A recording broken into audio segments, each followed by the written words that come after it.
Sup folks, in this video I'm talking about becoming a parent, a caregiver for your parent, and there's some tips and tricks to managing the crisis if you never experienced it before. So based on my experience in the different sectors of the economy that I've worked in, which is paratransit and also emergency medical technician work, so EMS. So both fields, one's a patient, one's a rider slash client. Both fields always promote or have you as a employee promote independence of the client or the patient. So you always have to encourage them to get better, get up, get on their feet. You have to allow them to do as much task as possible within their own capabilities.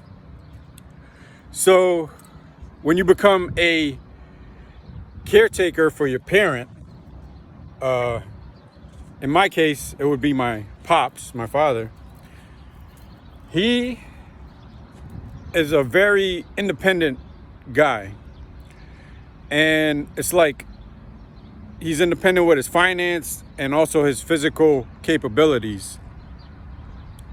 So basically, the moment your parent gets old and they start to crash, it's a term like medical, it's a different kind of crash, but they start to degrade.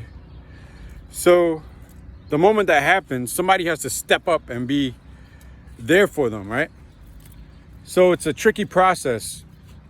And one of the tips and tricks that I would advise you or anyone that falls into a situation like that, get a book for their diabetic care if they're diabetic, and start tracking their blood sugars, and do the same thing for their medications in the same book because it's the healthcare book.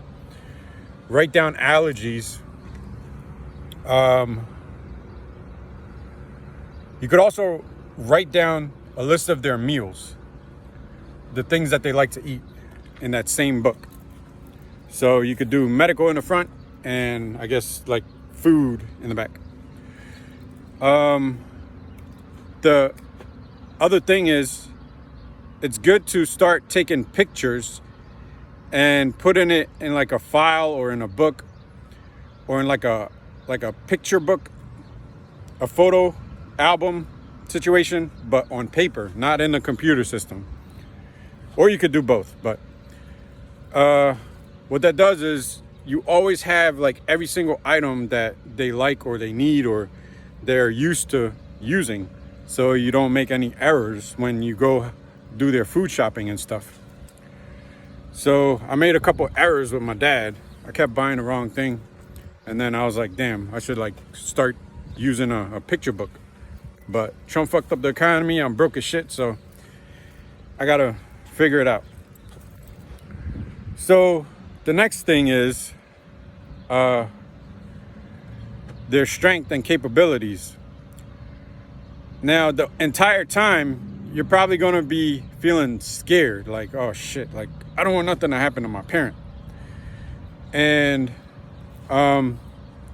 what you're going to do is sit and wait, because the first thing, well, one of the things you're waiting for is for them to get weaker and they develop an inability to walk as they got older.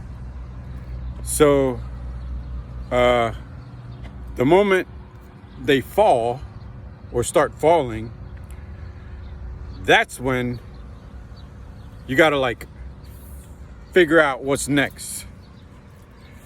So I don't know what's next yet, but I just recently got a complaint from my dad. He told me he fell, and it's like my brain was like, like, come on, man.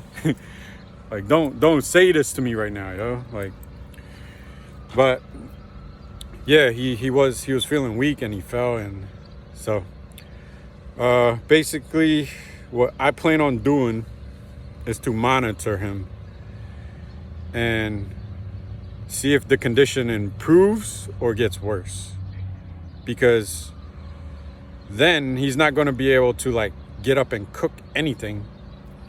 So normally he gets up and cooks and gets up and goes to the bathroom. So that's like, there's like a process to this, yo. So I check on him daily, and when the economy gets better, I would have to basically get an apartment and have him move in with me, and that way it's less stress on me. And I guess that's the plan of action for now. Gotta go.